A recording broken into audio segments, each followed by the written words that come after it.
For me, I'm regrettably a loose cannon. I think that's why I like the rule of cool so much. For me, it's I build from so many random points when I world build. It's awful. I really need to get organized one of these days.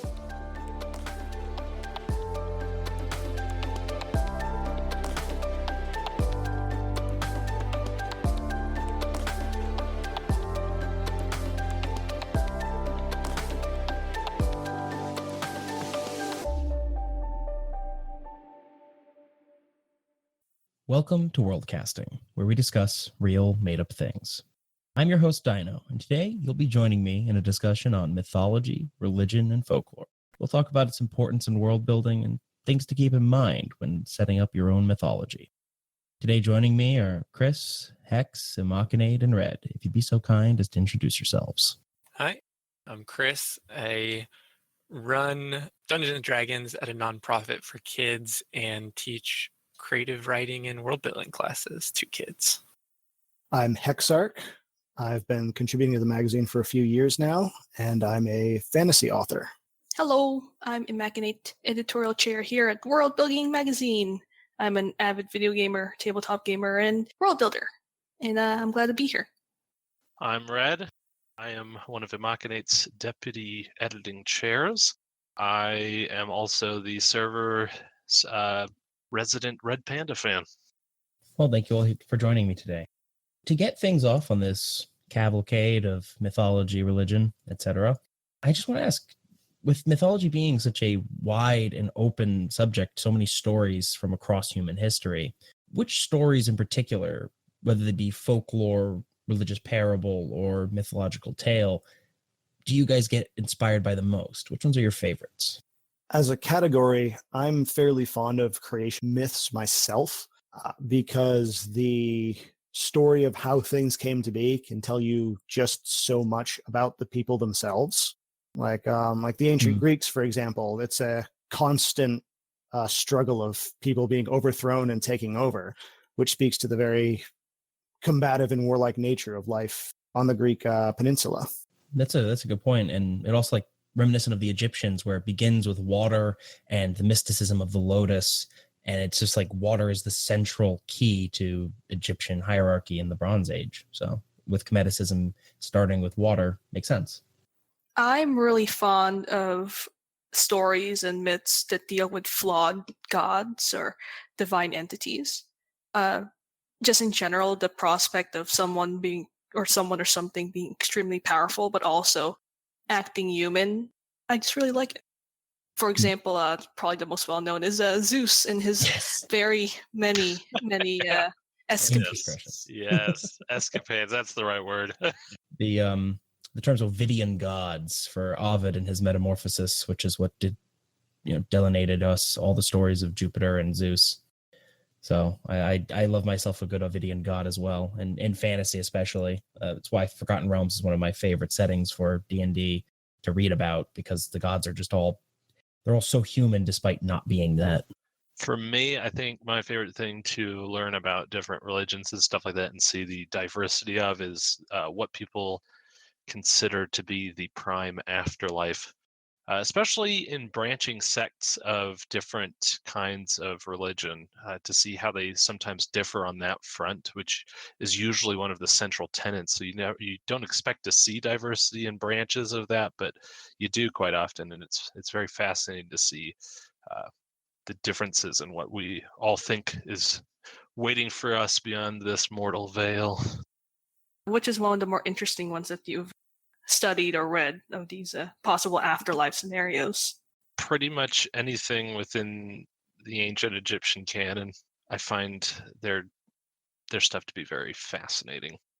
Just kind of the steps and the rituals and the processes that go into determining all of that. It's very, it's probably some of the deepest stuff that we understand about ancient Egyptian religions. It's great. It's great stuff. I'm kind of glad everyone had different things that they were interested in and kind of worked out really nicely. Just because, for me, the thing I find most interesting in myth and religion is the different groups' explorations of good and evil and the differences of how they interact with the spirits or mythos of that particular religion and the origins of good and evil and different things like that. And the idea of like what's evil in one religion or sect can be totally different from what's evil in another one. Exactly. Shows values, which speak so much about culture. And you can get so much about the value of a specific culture from their religion. It's just eye-opening into their background. Yeah, especially because I feel like even to connect it to the afterlife, a lot of religions will base like, oh, you're going to get a certain afterlife based on your good or evil behavior, right? And it can tailor how a culture acts in so many different ways, not just in the writing of what they think is good and evil, but in the rituals of like, oh, we're going to do this to ward off evil spirits, or like in Eastern religions, they have an unlucky direction because evil spirits come from that. And so feng shui is sort of influenced by that. You want to arrange things in your house a certain way to not be facing that direction very often, things like that. So, And it's interesting that you mentioned feng shui, because I did some research on that a while back, and I found it really fascinating how that whole thing evolved from Chinese agricultural practices, because you have things like feng shui will say like you have to plant trees in the north to get good energy, and when you look at like farmland in the south of China, you put trees in the north to block these heavy cold winds from coming through, which will make things warmer and generally improve the climate around you. So there's a mystical but as well as a practical element to that sort of thing. So speaking of the practical application, we'll segue into our main topic here. And it's the importance of religion in world building and how you can apply that, what you make for a religion, and then use it to show a whole host of things about your setting, its background, its culture, and its people. And it adds a certain structure to the cosmos and how people view it, especially like higher things if you have magic in your setting, and how is that affected by religion. What do you guys think about the importance of religion in world building? This is going to sound weird maybe, but I don't personally put a lot of focus on the religion itself so much as kind of the pantheon and the mythology and the folklore. Because I at least in my world, I view religion as a very not common thing, but rather it's developed by groups of people that have witnessed this divine entity or this force or whatever great phenomena it is that has caused them to come to worship them. It's a construction of the society as opposed to something that I think of as starting my world building necessarily. So you feel like it's more of a background piece than a forefront piece, something that denotes work for what it can do for like I had said, the cosmology. So for you, the background of everything, but not so much for the intricacies of the culture. Pretty much. Like, I think it's a way for the society to answer the questions of why they are the way they are, or why the world is the way the world is, but not necessarily the answer to it. For example, and this just happened really recently, which is what changed my answer to this. I got a player to ask me about the religion of God, and I thought, well, the God exists, but I never thought of the religion, of what the followers thought, of how it affected the culture of that society, of what the god's core ethics was until he asked that question. However, I have been using gods as a major plot point in my D&D campaigns, yet I don't really put in too much thought into religion. So maybe that's just me. Well, it's one of those things where I honestly can't say that I can think of a solid example where religion has played any like major role in a piece of fiction, which is actually really surprising to me. I'm not going to say that I've got a wealth of knowledge in the sci-fi fantasy world, but in comparison to a lot of other things, that is where I have most of my beans. But that is actually something weird that it occurs to me that I'm like, religion can play a huge role. It has, for instance, in world history. Everyone knows about the Crusades and things like that. I mean, wars have been fought over religion and stuff like that. And I don't know if it's just because people don't want to push towards that sort of stuff because it's just so real to them, or they're afraid of offending people for accidentally getting too close to their religion. But it is something that I actually have not seen as a major plot point, with the exception of like Star Wars maybe, but even then it's only marginally existent. that a religion plays a vital role in not only the world, but the plot to a story attached to that, or even to defining a character, really. Can I ask you what you would define as a vital role? Because a whole lot of examples just jumped to my mind. So I'm wondering if we're thinking of vital in a different context. Well, Hex, you definitely have a much vaster wealth of knowledge than I do on this front. But for me, it's one of those things where it's like I can't think of a story where religion was like sort of on the forefront, like Imachinate had said before, or even beyond the occasional like preacher character. I have never seen a character who's been defined by their religion, especially a religion that's been made strictly for a piece of fiction. The one that comes most to mind is Game of Thrones.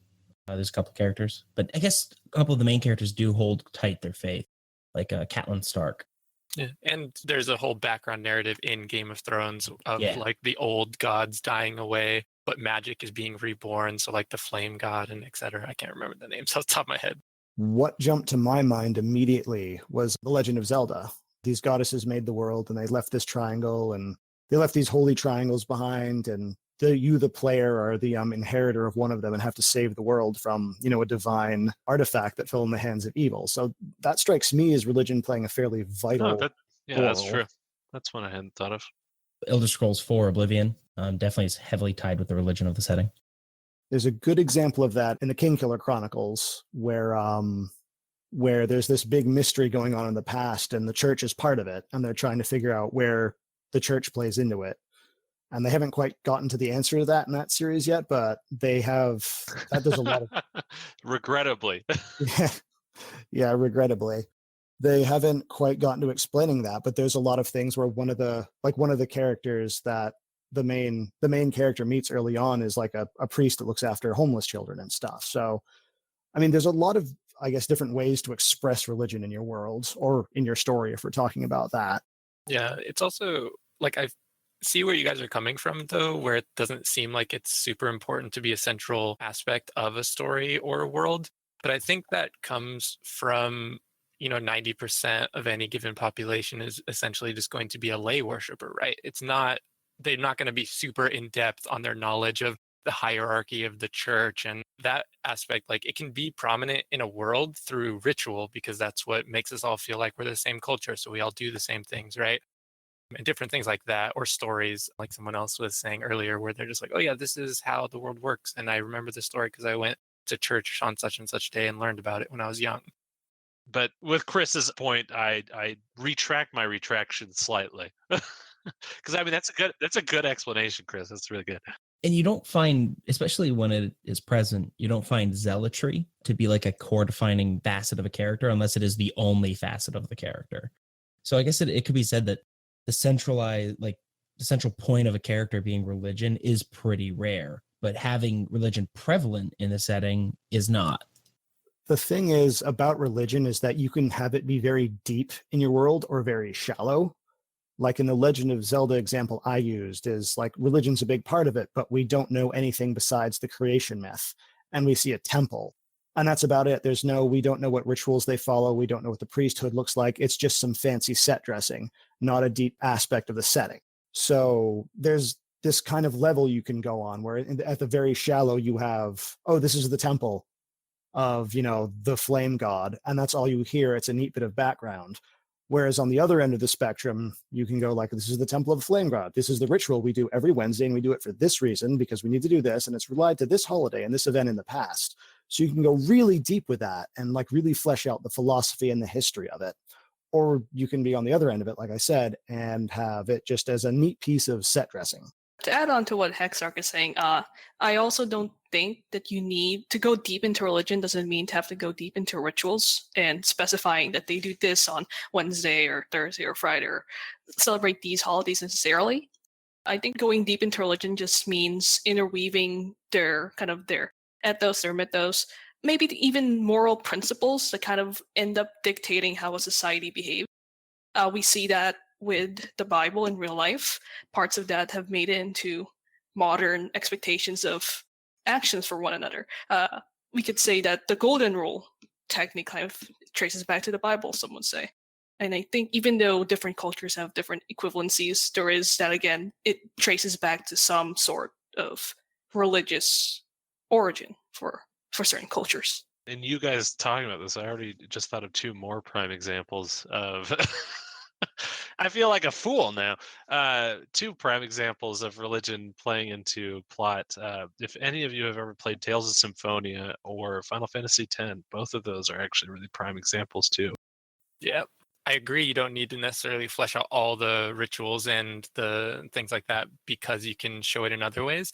But it's a useful way to highlight if the religion is important in a certain culture without having to do like, the dreaded info dump or something like that, or monologue about someone's religion. It's a really useful way to do the show don't tell, is like, just to use Christianity as an example, or Catholicism rather, because it's like somewhat familiar. If every time something like, ooh, spooky happens, they do the Father, Mother, Holy Spirit symbol over their chest, right? Then the reader gets to know, okay, they're like doing, like, it's a ritual that they do every time to ward off evil. They understand this is important to the point where like everyone knows what it means when they do these things. So yeah, you can express a lot just from having a couple common rituals that mean certain things in a context without having to like explain everything. Well, and that's something that I actually would love to see more of, and I made note of this later on in our small template here. Our bit of discussion. Rituals are actually a very fascinating way to give yourself some illusion of depth, especially if you're writing something or doing a movie or whatever. Having those little things, because it doesn't even have to be deep rituals. Like for instance, things we see in like Final Fantasy X, where Yuna's got this very specific thing she's supposed to do in the cloister. But yeah, just these small things that people do sort of habitually, and seeing how that plays into certain cultures of your world and stuff like that. Having those smaller rituals, those things that people cling to because it does help to identify them slightly. That's something that's a really easy way to avoid the dreaded info dump, like you said, Chris, and institute some of that deeper world building in there. Give it some three-dimensionality. Blessed be the info dump. Give me 10,000 words on the background of your setting. I will read it all. But only no, if it's it in is... wiki format for me. There has to be 8 links on the page that I can get sucked down. But it's a good point, though, is that you explain how they ward off the evil eye once, and then you just say, oh, and Grimthar gave them ill news, and each man in the room gave the sign of the evil eye. And yeah, okay, they're all like kind of scared. And you can use it to accentuate something. And that's a ritual. That's part of their religion, their folklore, their beliefs. Because I mean that goes into real world fiction as well. Because if you were to write in, like, say, just a story set now that someone crossed themselves, that immediately marks them as a Catholic.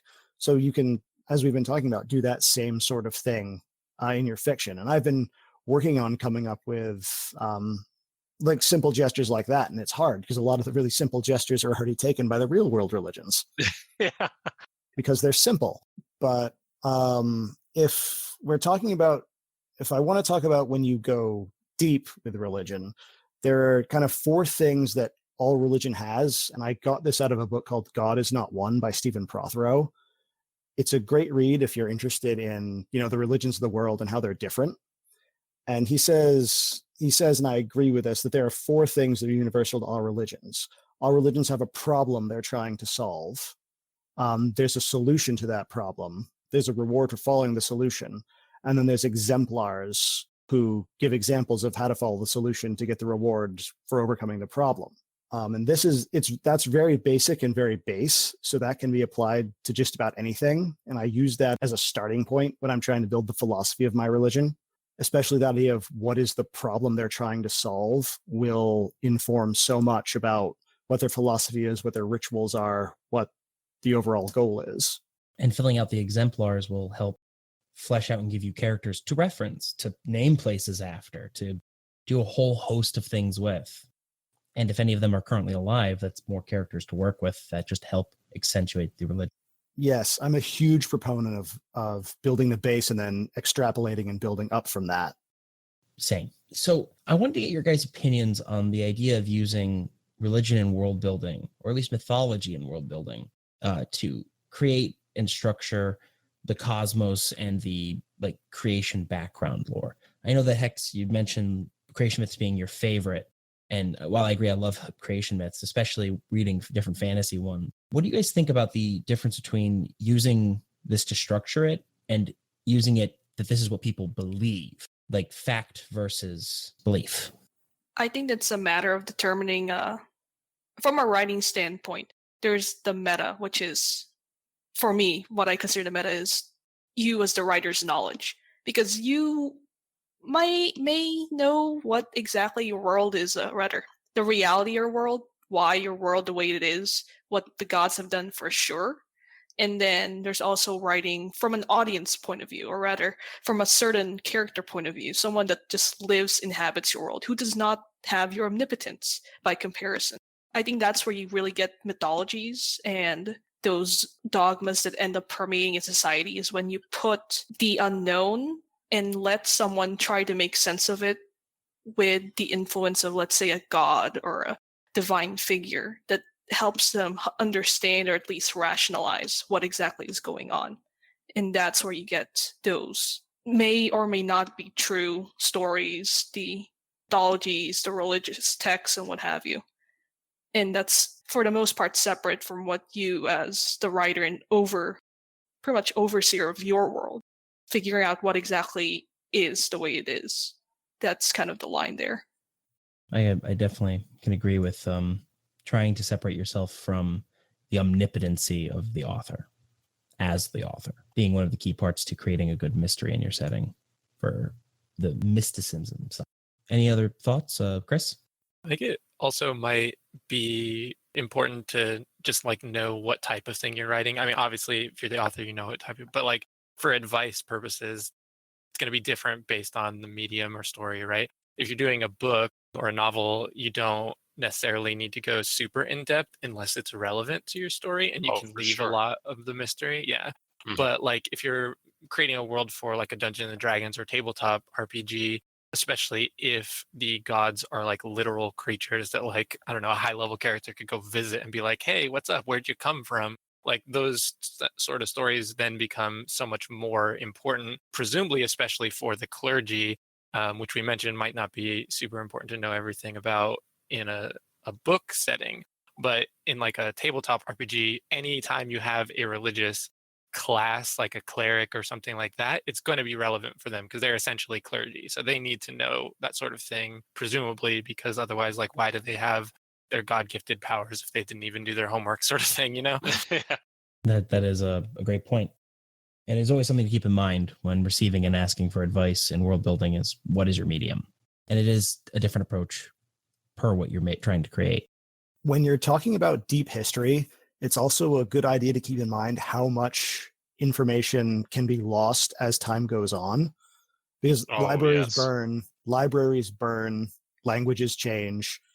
There's a lot of what the people tell as, this story that's absolutely true may have a kernel of truth, but other things may have drifted in as time goes on. I mean, it can be even like the hierarchy of the religion knows that this is a story and this is what happened. But what most people know is either a simplified or just different version because they either haven't done the research or it's been deliberately presented to them in a different way. So as time goes on, the story of what happened way back when will get much, much more fuzzy and indistinct and have other things just kind of welded on there by interested parties. I do think it's important to have kind of there has to be at least one story that has confidence to it, like it's supported and it's fleshed out, maybe not accurately, but it's fleshed out. Just because when you have a religion that seeks to have a consistent sect of worshippers probably want some consistency. They want something to believe in, something that will explain why things are, and in fiction and perhaps even real life. That is a big draw to why certain religions have continued and have perpetuated throughout the ages, while others have kind of have faded away as they lost worshippers, or just no one kept believing them, no one kept following. I was thinking less when I made that point about people, about having different stories. It's that in that time that they are, the people, the believers who know that think that the version they believe is going to be the one that's been true since for eternity. Even if it's just changed within the last 100 years, it's what, they grew up with, it's what they know.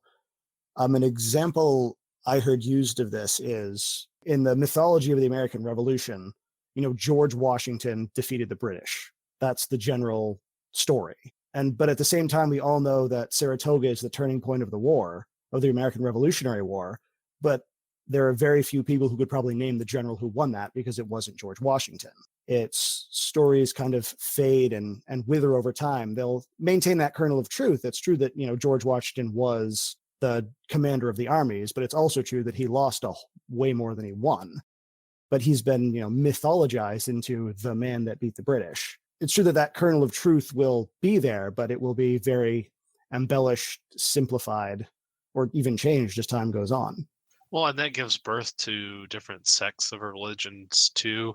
Like you said, Hex, over time it becomes fuzzy. And it's one of those things where sometimes religions don't only just branch off from one another, but even in some cases they can blend together.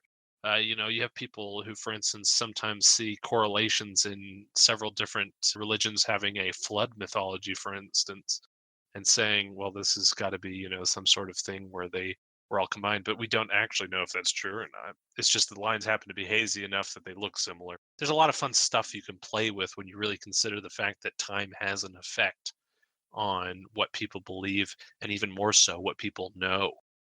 So all of this brings up a thought to keep in mind that permeates the idea of what do people know and how long and how much of this has been kept true and alive. And you can find a very finite line of how much, like percentage wise, will survive the test of time once a faith stops being believed in. And that line is whether the religion is organized or not, whether it has structure, and it's organized on a state level, I should say, such as we have so much from the Hellenistic religion, the religion of the Romans and the Greeks, because it was a state organized religion. Whereas we have a lot less from the Celts, not to mention that they're 18 different kinds of people, but also because it never really was this codified, organized thing. It was a very secretive, hush-hush background religion versus something like Catholicism, which is spread the word to everyone you can and scream from the top of your lungs. Well, and pair that with, the inability for them to, or at least not even if inability, just a lack of desire to, like you said, codify, write it down, what it is they believe in. But on top of that too, you also had cultures like the Romans and stuff like that who started spreading myths about the Celts that we actually really can't tell if they're true or not.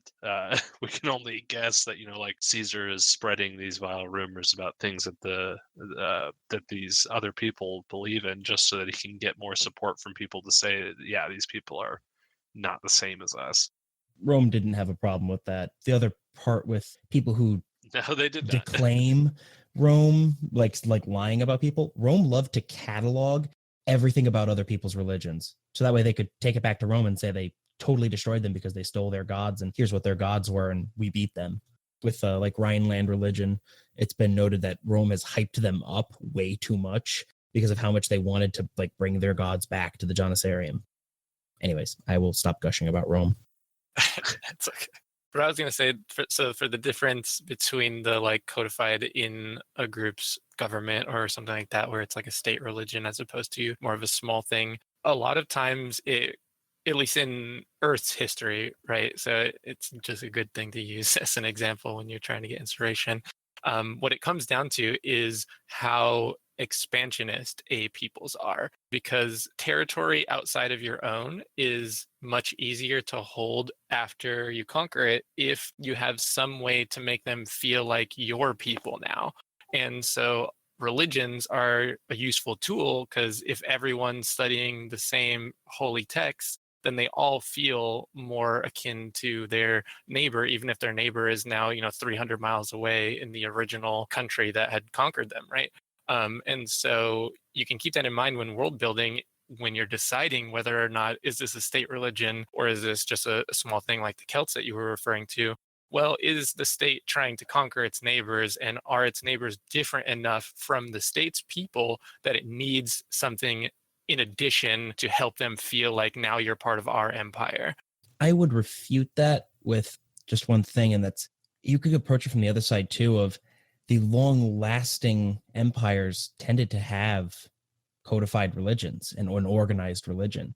Because when you look at things like the Mongol Empire, Tangrism, unorganized, unstructured, and a lot of them ended up converting to Islam, organized and structured, but the empire did fall apart. Celts, actually, same thing. They once had Celtic people spread from northern Iberia to Turkey, and they slowly were moved out, pushed out, conquered, and they likewise were pushed out by people who had organized religions, mostly Rome, but...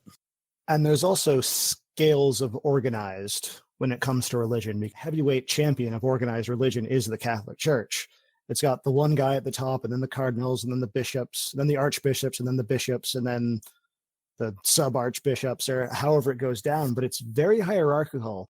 And a lot of people who grew up in the US or in Europe are familiar with that. And that's kind of really weird in a global perspective, because there's no other religion that's quite as organized as Catholicism.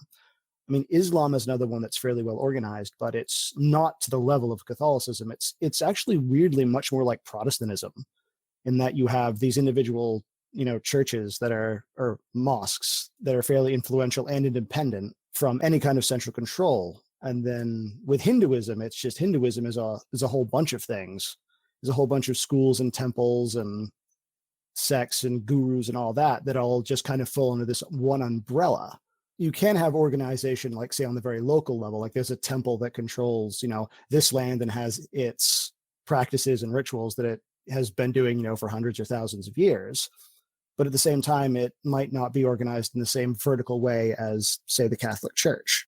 Well, and that gives religions an interesting sort of stability too, because I will challenge your organization stance with the Church of Jesus Christ of Latter-day Saints. But you're absolutely right, though, that the Catholic system is just very well thought out. It's very top-down, very, very systematically created. But similarly, too, the Mormon Church, it's more colloquially known, has got a very similar thing going on, and that's a very excellent point, X.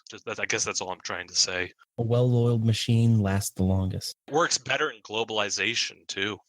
I think the thing that needs to also be brought up is centralization, because you mentioned you can have a big religion. I think Hexarch mentioned Hinduism, but it doesn't have quite the same structure as Catholicism. And I think that's because Catholicism it's kind of centralized within this very rigid structure. If you are a dedicated Catholic, it's bonkers.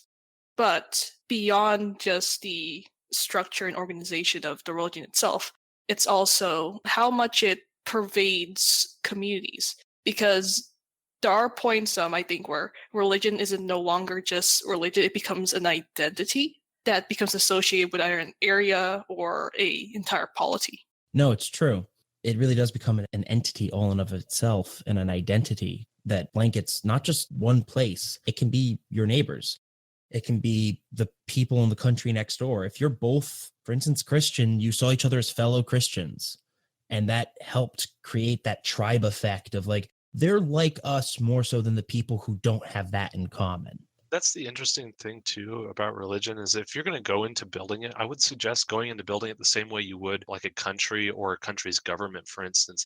The only difference is you have to play into that identity aspect. Because, I mean, you can have Imachinate, you threw around the term centralized. I mean, that's something that applies also to government building. And it's very much how some religions are set up. Not all, but some. But yeah, it's that identity part that sets it apart from something like government. They're very similar, but not the same, because we identify more strongly on this idea that, like Dino just said, I see a Christian next door, and I automatically have a connection with this person because we're both Christians. Yeah, I agree, and it's kind of what makes me think of, and I'm not gonna start a religious debate, but you don't really see an organized group of, let's say, agnostics going out and people identifying as an entire region as this region's agnostic. And that does come from that lack of structure, I think. So when building a religion, it's very much like world building a religion. It's very much like world building a society of people. And I think an important facet to understand about any sort of organization is that consistency, structure, and reliability, I think, for those who'll be part of it. Because the average Joe, someone who is just living in the world, wants something that they can rely on, something that can be seen as constant in the world. Again, tying back to what I've said before, it's a way to answer what can't always be answered, or at least put some rationale to it. Also, just the idea of agnostics organize and unite across the globe just crossed my mind when you said that you don't see neighborhoods that are strictly agnostic. And it also, to tie it into world building, if you're world building, say like a metropolis sized city, like that's the main focus of your setting is this one huge city, like the French Cadwallon setting. Having the idea that certain neighborhoods will have different religions is entirely probable, especially if it's a multi-ethnic melting pot like every metropolis that's ever existed. On that still happens today. Well, there is also an alternative way to look at that, because in the West, there's a very either-or view of religion. You belong to this one or that one. You're part of this sect or that sect. But whereas in more Eastern areas, like in like China or Korea or Japan, it's completely common and normal to just be part of several religions at once, and there's nothing wrong with that. The Japanese have a saying that they're born Shinto, they get married Christian, and they die Buddhist, because those are the rituals they follow when they go through those life ones. Because at least in Japan, the Buddhism and Shintoism basically have merged so much that they're practically inseparable from each other. I mean, when Buddhism was first getting established, there was delegations that went to the emperor, and there was this big like kind of council where these people got together and they agreed that, okay, a Buddha can be a kami and a kami can be a Buddha. So there was no separation there. They just merged perfectly. The idea of reaching a higher status. Yeah, so it's in this metropolis that we theorized about it. There might be multiple religions there, and everybody just does them all, and they get a lot of holidays off. That would be a lot of days off, man. Well, hey, the Romans had holidays for like every day except for, I mean, by the time that it reached its end, they had a holiday for every day of the year except for about 16. My kind of celebration. Party every day. That's my kind of religion. That is some serious decadence. And every time the geese flew out weird, they'd have to shut down the markets because it was a bad omen. Bad omen, yeah. So speaking of omens and signs that are real or not, one of the things that I personally feel like you have to do, and a few times I'll tell you you have to do this, is if you're creating a setting that wants to include gods and magic and stuff like that, decide if the gods that people believe in are real or not. You never have to say it. You just have to say it. You just have to think it to yourself. And then that will be the lens in which you build everything for them. And it doesn't have to be one or the other. I mean, you can have that be a different case per god, too, if you've got a pantheon going. Think of Elder Scrolls, for example. Yeah, exactly. Yeah, the Daedra are real. The evil, demonic pseudo-gods are real. And the Aedra, they might be. Or they might just be magical powers from, planets and the sun and such. Well, and no two cultures see them the same way. Exactly. For instance, the Khajiit, for instance, think that there's something else from everyone else's views on what they are. And then you have, I think it's the Orcs, they see some of the Daedra as Aedra instead. I'm thinking of Dino. You made me think of what it would be like to have a pantheon of gods. Like, as a creator, they exist, but then the people that inhabit your world don't. And I can't help but feeling like you're playing yourself to an extent as a creator. And this it isn't to like bash on anything, but it's more like it becomes a double exercise, because not only are you creating the truth, the canon for those gods, like this is what happened, then you have to create another canon for why people don't believe it. Yeah, exactly. Yeah, but that's fun.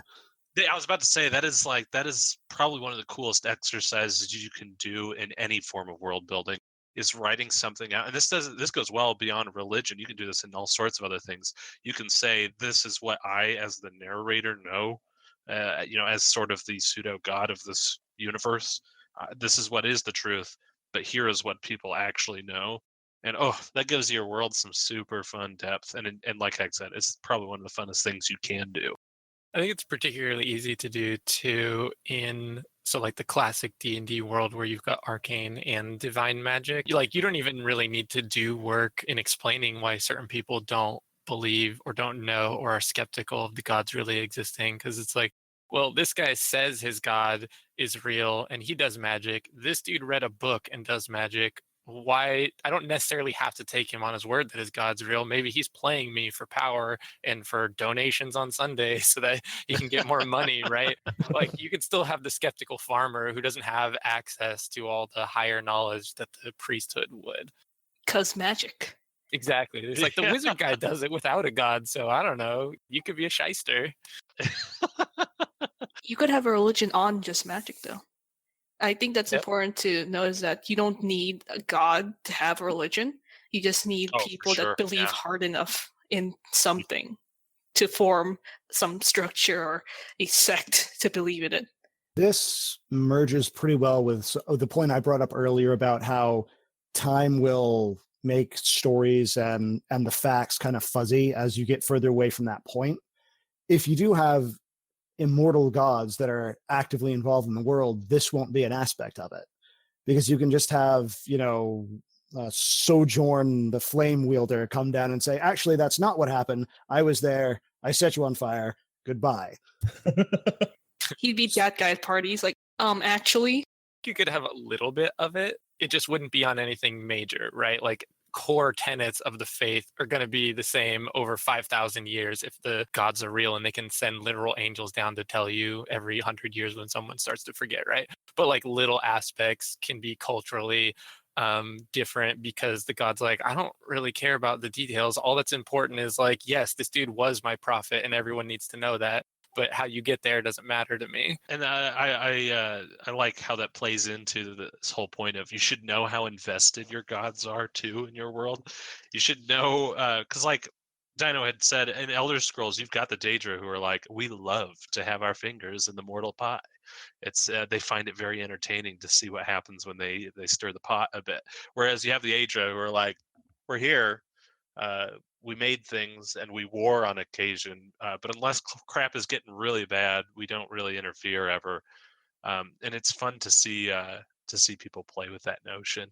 But that plays into the whole idea of some gods may say, you guys are straying too far from the truth. Let me push you back in with a messenger here, or a prophet there.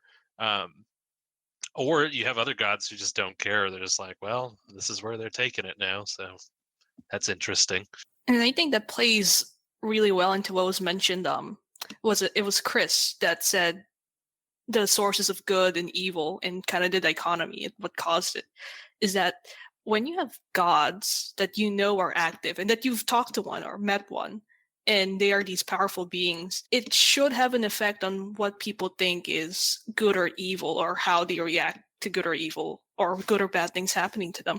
Another thing to consider when you have gods and how active are they in, human affairs. Another thing to consider is just how human is their thought process, because you have examples like, the Fae from Irish mythology who, operate on a completely different set of logic from humans.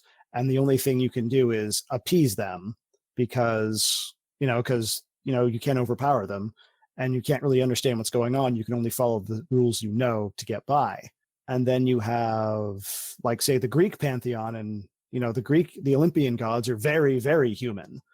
And whereas they're not the font of goodness like, say, the Abrahamic god is supposed to be. They have human foibles, they have human flaws. They just wreck everything because they have those human flaws.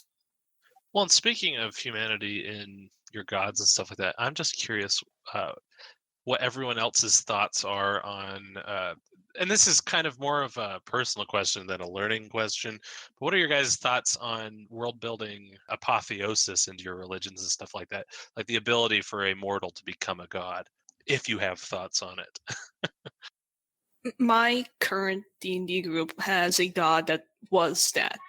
And I use him more as like a kind of a motif, a theme, is that certain individuals are great enough to overcome the odds and enact great change, and that is kind of like a power that makes them become more than human, become immortal, become a god. So as far as apotheosis, I think it's tricky to play in. In the game, it's like, it could be a goal, that'd be cool. But in the story, it could lead to some kind of holes in the plot lines or questions. How does that even happen? Or trying to figure out what exactly does it mean to, where does the power come from, what it means to be a god. But in my case, I like the ideological gains from it, is that it makes people think that something like that is possible. And for that, there is hope in that, at least for mine. I have to state that when I was a wee lad, I read the Forgotten Realms God's War series, which, for those of you who did not read those books from the 80s, it is all about how the gods get turned into mortals and sent to the world and have to fight to become and reach apotheosis again, but the mortals therein can reach apotheosis. And that just stuck with me for the rest of my life, and my setting is full of apotheosis all over the place. It is a key tenet in one of the religions in my setting. I think I'm kind of like neutral overall to the concept, because I think it can fit if your world is set up for it, right? But then in some settings, it really much doesn't feel right or feel genuine. And it can also be with your taste, because I assume in this context that we're mostly talking about tabletop gaming and those requisite books about them. But like, I personally enjoy the type of game that is like less powerful overall. So it feels not right, generally speaking, for me to put it in my settings, because I don't really want someone who's like, I'm so powerful, I'm like level 20 wizard, I could like blow up this whole country by myself essentially if I wanted, and I'm only 2 levels away from ascending to godhood. Like, I don't like that kind of power fantasy in my world. So generally speaking, I don't include those. But you know, in all my years of playing and DMing in my setting, I've never had someone want to become a god despite how much apotheosis is in my setting. It's mildly distressing because they're all just like, yeah, I just want to like go back to being a farmer once this adventure's done. God damn it. Humble players you have. Yes. In the world that I write just about all my fantasy stuff in, it's tentatively called the Caves verse. Apotheosis is a very real thing. And most, pretty well all religions are started by people who have achieved some form of godhood. I'd have to take up probably about 20 minutes to go into the deep lore to say why that is true. So I won't. But the reason I had all the gods spring from mortal beginnings was because I really didn't want to dive too deeply into that. Gods having a different mindset, and I wanted very human flaws to be worked into the religion, because even though they become gods, they have those human blind spots. They have those preconceived notions that mess them up. There's one that I'm building right now where the central idea that the person had when they ascended and they made their religion, and the powers that go along with it, is that the main problem that humanity suffers from is selfishness. And they made these magic items that only people who devoted themselves to a purpose higher than themselves could access and be very powerful. But they didn't consider that you can do some pretty evil things when you're devoted to something holy. So it caused problems, because even though that person ascended to be a godhood, they were still at their core a person with human foibles. that goes back to what Hex was saying way earlier about his favorite part of myth building being the creation myth. That's important to establish if you're deciding to allow mortals to become gods in your worlds. You need the origin stories of the first couple gods, right? Were they also mortals and this is just a thing that happens in your universe? Or are the original gods completely different entities and like the mortals are like painting their pictures as themselves because that's what we tend to do? Or do they actually look like that and they created mortals in their image and blah, blah, blah. So you need to, I think, establish the origin of your first couple gods before you decide whether or not everyone else can just pop up and be one. This is a perfect segue into the next topic of creating your theogony. But before then, I'm going to let Red say his comment. No, I don't want to kill your perfect segue. But No, no, I was just gonna say that one of the interesting things that just got brought to my mind was something Imachinate said earlier, and Chris kind of pointed to just now. Was it's also interesting to consider too what your world considers a god, because if you have things like apotheosis, or even if you don't, I mean, if some guy who comes up and suddenly has these powers that no one else has, he could technically declare himself a god in some circumstance. But what defines a god in your world? That's kind of a fun question. I don't know that we can really answer that for you, obviously, listeners. You have to kind of decide that for yourself. But that's it's an interesting premise. I just wanted to point that out. I totally agree. And setting it up is how you create your theogony. So theogony is a incredibly cool word that sounds exactly like theology if you're not paying attention. And theogony comes from theogonia, which is the book written by the great Greek poet Hesiod. And essentially is the genealogy or birth of the gods. And this is essentially how you organize the creation of your gods. How do they work? What are the different systems and groupings that they are in? How are they related to each other, if at all? And it is so much more than just the actual Zeus's father is Cronus, whose father is Ouranos, who comes from the chaotic egg. It's how it all paints a picture together to create these divine beings who mortals bow in reverence to. And when you supposedly make this theogony, you support it with things like, can mortals reach apotheosis, the process of becoming a god? Wherein in theogony, where do certain things come from? You don't have to explain everything. You barely have to explain anything. You have to reach the core tenets. Who are the first few gods? Did they come from somewhere? Is it important where they came from? Who came after them? Who are the important gods now? That sort of thing. And it helps create a layer to the world that then can be used as a lens to create religions. So for theogony, in your own works and in your own opinions, how defined do you guys like to get with your groupings and systems of the gods? Because I personally, hyper specific, get to the nitty gritty of it. I got tiers under tiers. I got how gods become mortals and mortals become gods. It's all over the place. So what do you guys think? I like doing what sounds cool and what I need to answer questions that I can't explain outright in my head. It sounds simplistic, but sometimes I just think, you know what'd be cool? If I had a god that was like Thor, except he was a giant, and he was like thunder and lightning, and just did whatever he wanted to until he couldn't do it anymore. And then the dwarves followed him because he's like a giant and they thought he was cool. And while it sounds silly at first, I'll start refining it and then creating why that happened or why these dwarves chose to follow him and what he did and what exactly his relationship to like the storms and weather and what have you. I'm a huge proponent of the rule of cool.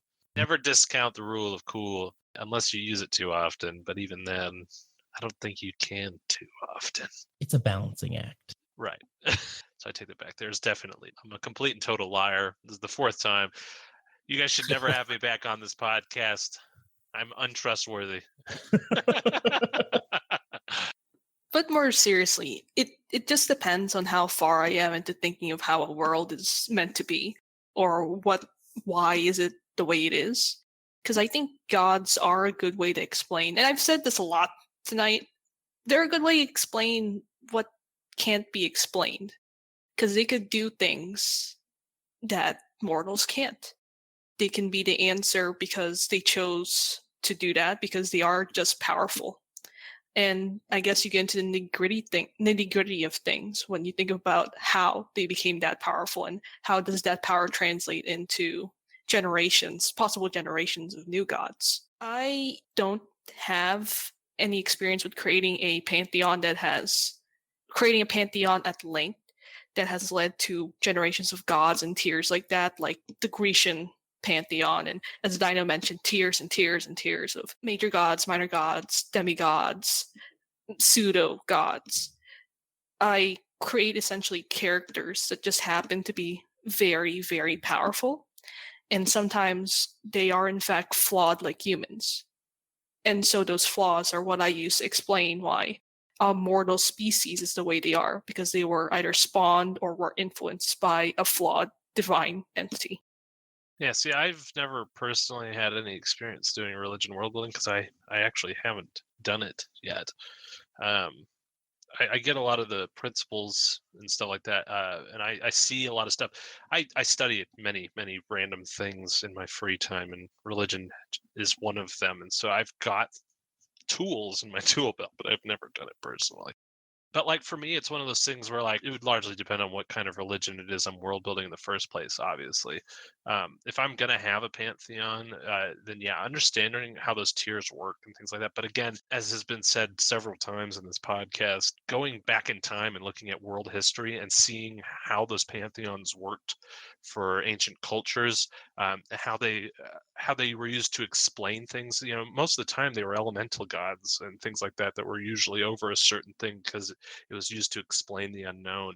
If I'm going to do a pantheon, that's sort of the thing I'm going to go because the route I'm going to go because that's just the way that seems most natural to the human mind and the way we like to have an understanding of things. And if we don't have an understanding, at least having a faith in knowing that it works and being able to explain that faith.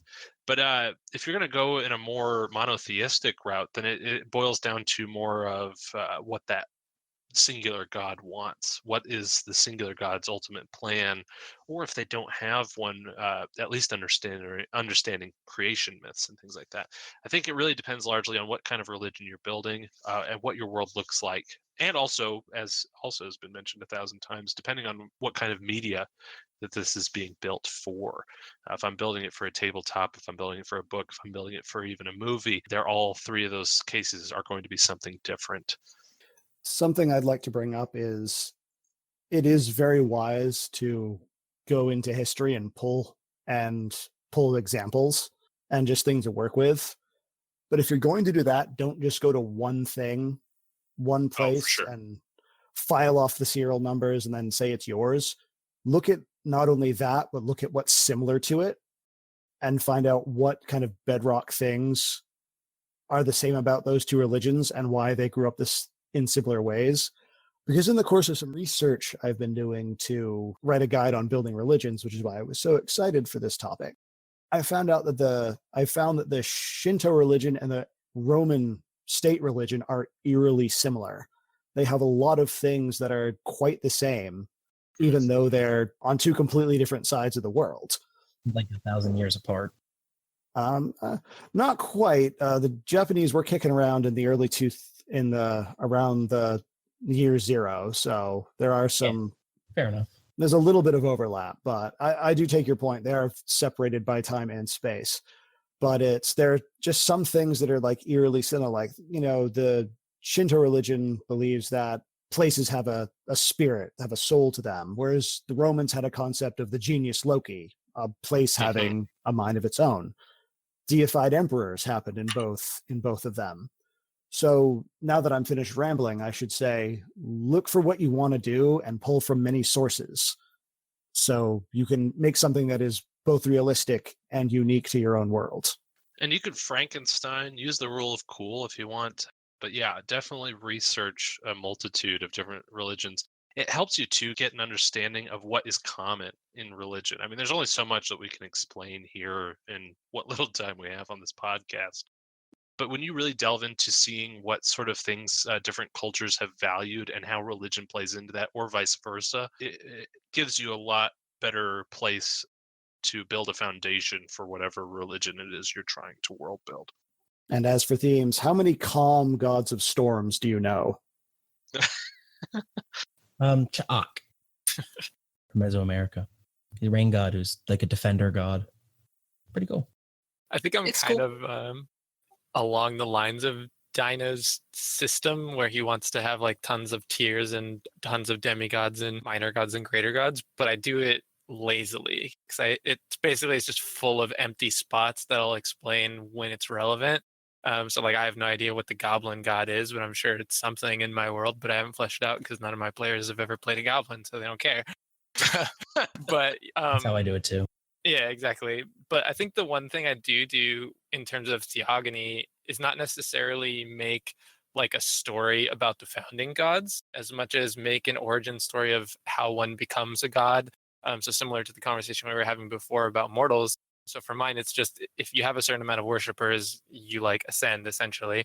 And using that, you want to make it dynamic, right? Your world. So you want to try to build in as much conflict or tension into whatever you're doing. And a theogony or a system of gods is no different. And so, like with my example, it inherently has it because essentially every creature that becomes a god now has turned into a salesman and has to try and get as many people to buy in into their thing, whatever that be, as they can to like maintain power, get stronger, get weaker, or whatever. And so it's less about, well, how did they all come from? And you can make up individual cool stories about, oh, this is the god of fire and this is how he ascended and this is what he does, and less of let's make how the whole family started and then Zeus started having sex with everyone. And you could also begin it with events like the Egyptian pantheon, where from a lotus it is born, and it begins just there instead of just like a war, or Zeus turned into a swan and decided to make a daughter. You have a lot of choices with where you can start when thinking of your theogony. And where you start, well, it'll affect the structure as to how you go about it. For me, I view myths and religions, they all have a very similar pattern. So when you're constructing your religion, your mythology, your mythopoeia, as Tolkien put it, there is kind of a structure that's followed by just about every religion in the real world. So that's your creation myth. It begins. And God said, let there be light, and thus there was. From the river grew the lotus. I think there's something about a cow and an ice giant dying in Norse religion, but we won't get into that here. After that, you have the great conflict. In Norse religion, it was the Vanir-Aesir war. In Chemeticism, it's Osiris being the great pharaoh, being slain and resurrected. Then you have the solidification of rule, Osiris returning from the underworld, the Vanir-Aesir peace, and Freya comes to Asgard. Then you have the Golden Age, where the gods are great, magic is high, and the world is starting to form. Then you have the Heroic Age, where great events happen. In Hellenism, that's the time when Hercules and Perseus and Theseus and Jason all did their great feats and deeds. And then you have modern times, where this is where the people are. The people who tell these stories, worship these gods, practice these rituals. And then you have said rituals, how they show their reverence. Do they make the cross? Do they protect themselves with the sign of the evil eye? It's an evolution on a chart. For the rest of you, how do you guys go about trying to structure your background? I know that a lot of you mentioned having a more loosely defined theogony and a loosely defined mythology. But when adding to your mythology, do you use the structure you already have? Or is it vague enough where you can just kind of add in and it makes it a little bit more difficult to try to not overly define something to then have to go back and over define more stuff? So, as I said, the Roman Catholic Church was the heavyweight champion of organized religion. Hinduism is the heavyweight champion of syncretism, which is just grabbing other aspects from other religion and welding them onto their own. One thing that they do, which I find really amusing, is they can claim that the other great prophets of the world were avatars of their god Vishnu, who just showed up in other places to teach people how to live well, which is one of the reasons why Buddhism never really became popular in India, even though it originated there, because Hindu priests just claimed the Buddha as an avatar of Vishnu and folded his teachings into their own religion. They do the same thing with Jesus and Muhammad and maybe Moses. I'm not sure about that one. But if your religion wants to grow and change, one thing it can do is syncretism. Just grab features and practices from another one and just mold it into its own if it has a flexible theogony. For me, I'm regrettably a loose cannon. I think that's why I like the rule of cool so much. For me, it's I build from so many random points when I world build. It's awful. I really need to get organized one of these days. But like having some sort of, for instance, let's just say a character who's got a religion that's important to them, or a species or a culture that has a certain, let's say, ritual going on for them, being able to build backwards from that and saying, okay, so why is that important to them? And then being able to sort of build back towards a foundation that makes sense. That works really well for me. Obviously doesn't work for everyone. For me, that's kind of one of the fun ways to do it, is it's like reverse assembling a puzzle, saying this is the final picture, but now how do I break this up? I'm kind of with Reddit on this one. While I have certain points I start with, I do world build kind of different points that don't always correlate. What is consistent with my world building is that I'm very people and character focused. So when the characters in the world, the people in the world encounter an event or a problem or an issue or they're coming to terms with the realities. That's kind of where I find a way to insert where gods and where religion might have an effect. For example, I have a kind of catastrophic phenomenon that threatens everyone's well-being. And so I think, what would be the involvement of the gods? Would all the gods be involved? And I start answering these questions that some would, some wouldn't. These are the ones that would be mostly useful. These are the ones that are not or have chosen to ignore it.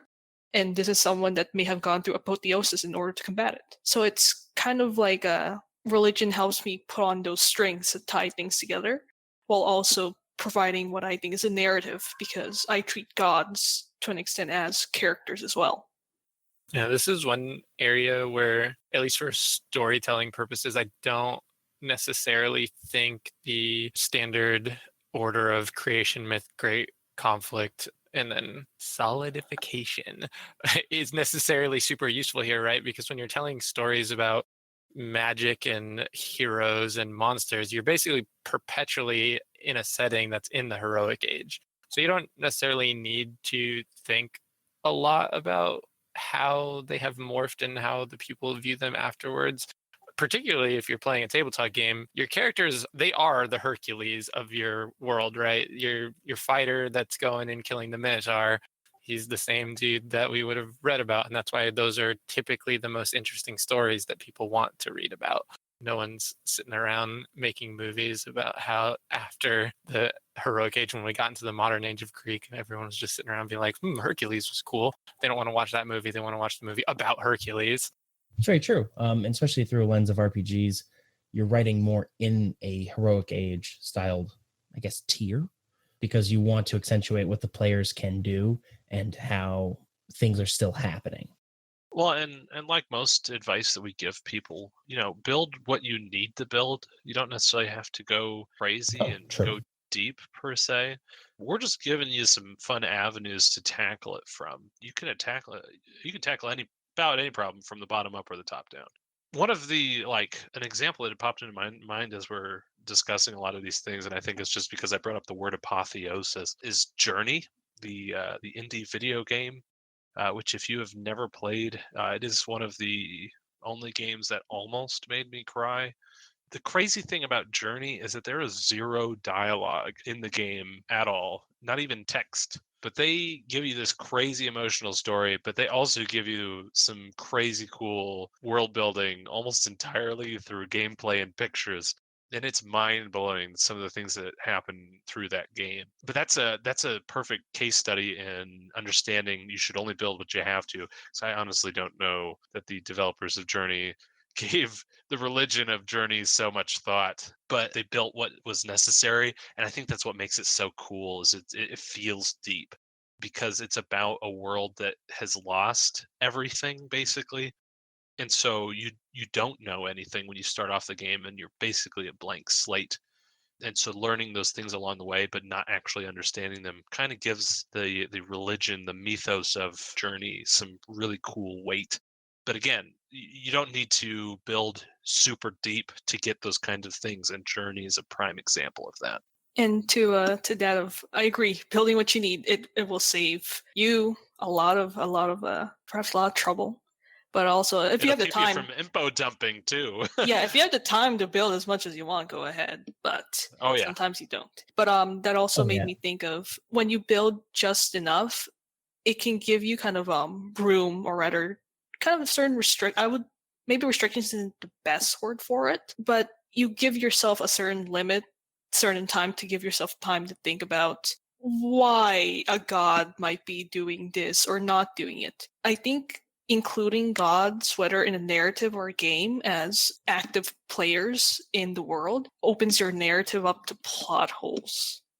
Because when you have someone that's powerful enough to do something, why don't they do it?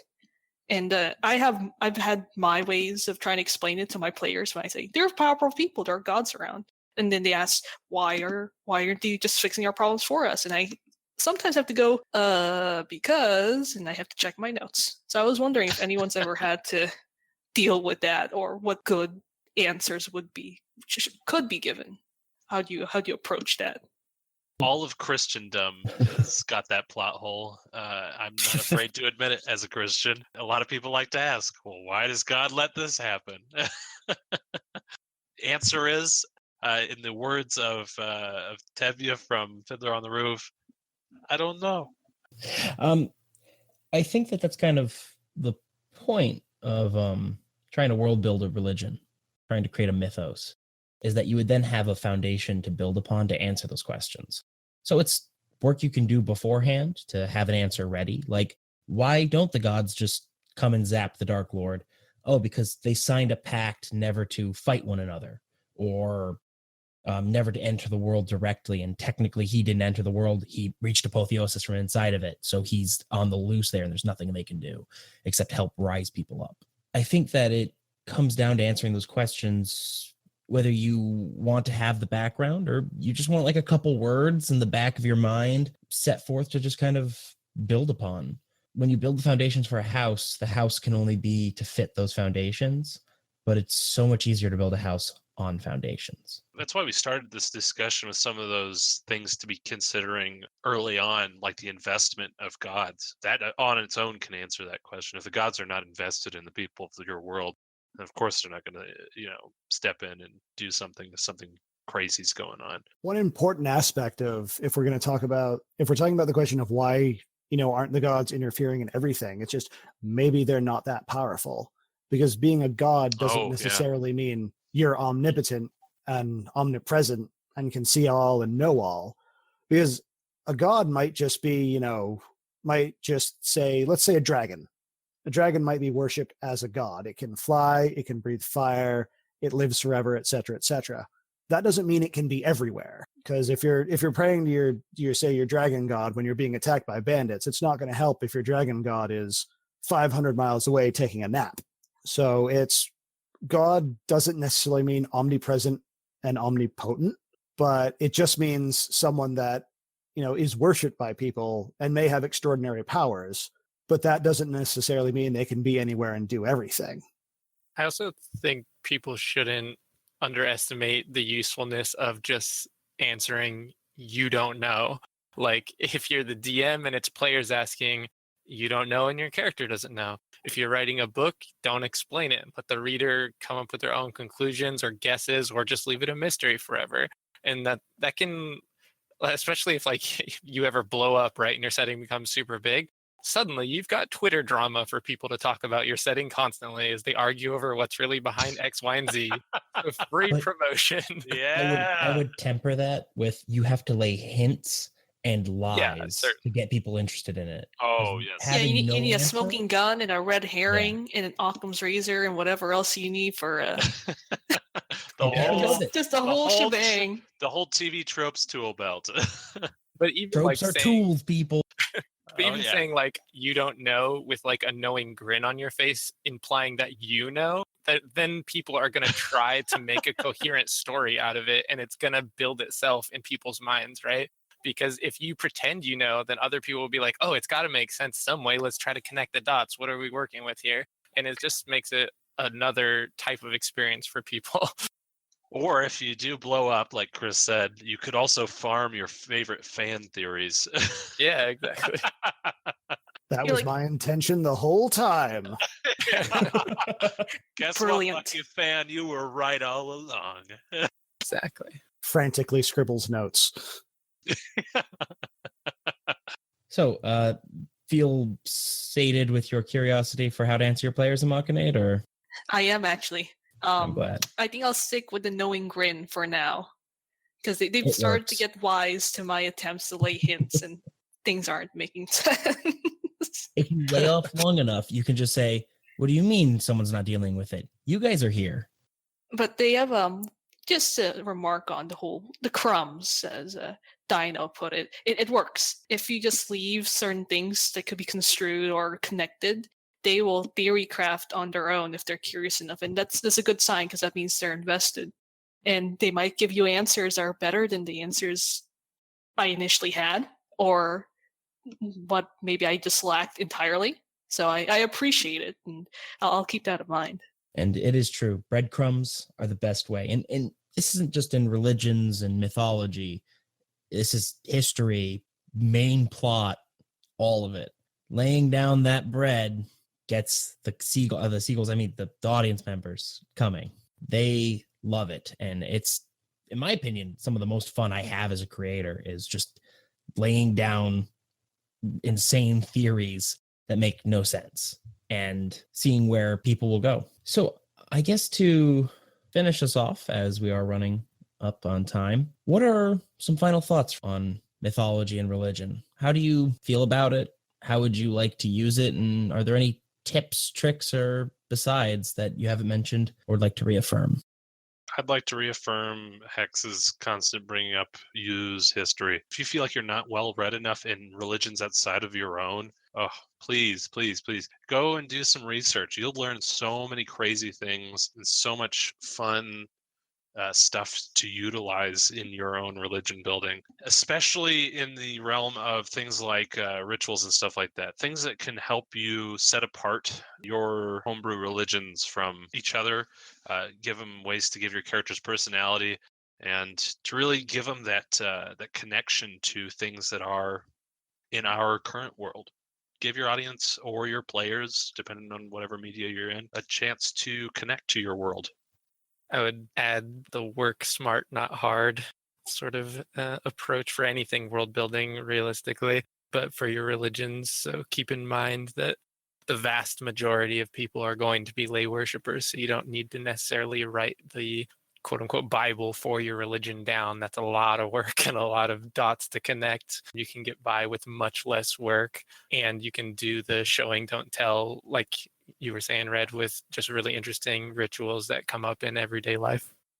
I think it's important to remember that coming up with a purpose for gods is both easy and hard. Easy because they can just explain what you need them to explain, but difficult as you kind of advance into your storytelling and world building. Depending on how involved they are in the world, they can be a source for possible narrative obstacles. So it's probably easier to think of how far along or how involved gods would be and how that would affect conflicts, whether the involvement would be seen as something is expected or a surprise for those in the world.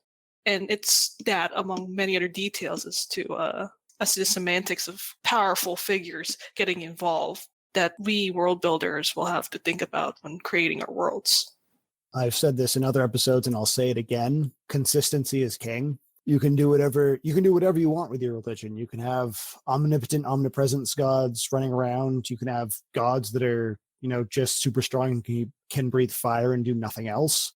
So long as the rules and structure you lay down remain consistent, you really can't go wrong. I guess I'll leave off with saying that religion is a key part to the cultures of our own world. It's what ties people together across borders, across language. And in the end, it is something to think about and keep in mind and have some ideas to what it is in your setting. But you don't have to feel like you need a theogony. You need a mythology. You don't. You don't even have to have any of it. It's to what effect you want it to be and want it to have on your creation. Honestly, it's a central part of my own world and of many others, especially for people who run and play in D&D worlds. But to think that ignoring it is okay, it may not be, but you may not be missing anything by not having it. So your challenge this week is to look at your own setting, to look at the religions or lack thereof. Would something be added by having them, or would something be added by taking a chainsaw to them? Read them, think about it, look at a couple of different mythologies. Wikipedia is a great resource for it. See if there's something that inspires you to change it, to stop it, or to expand upon it. I'll leave you with a quote from Tolkien. After all, I believe that legends and myths are largely made of truth, and indeed present aspects of it that can only be received in this mode. And long ago, certain truths and modes of this kind were discovered and must always reappear. You've been tuned into Worldcasting, an affiliate production of Worldbuilding Magazine. Have any feedback, comments, questions, or concerns? You can get in touch with us on our website, worldbuildingmagazine.com. There you can find links to our social media, or feel free to come chat with us on the Worldbuilding Magazine Discord server. Thanks for listening to Worldcasting, and until next week, keep world building.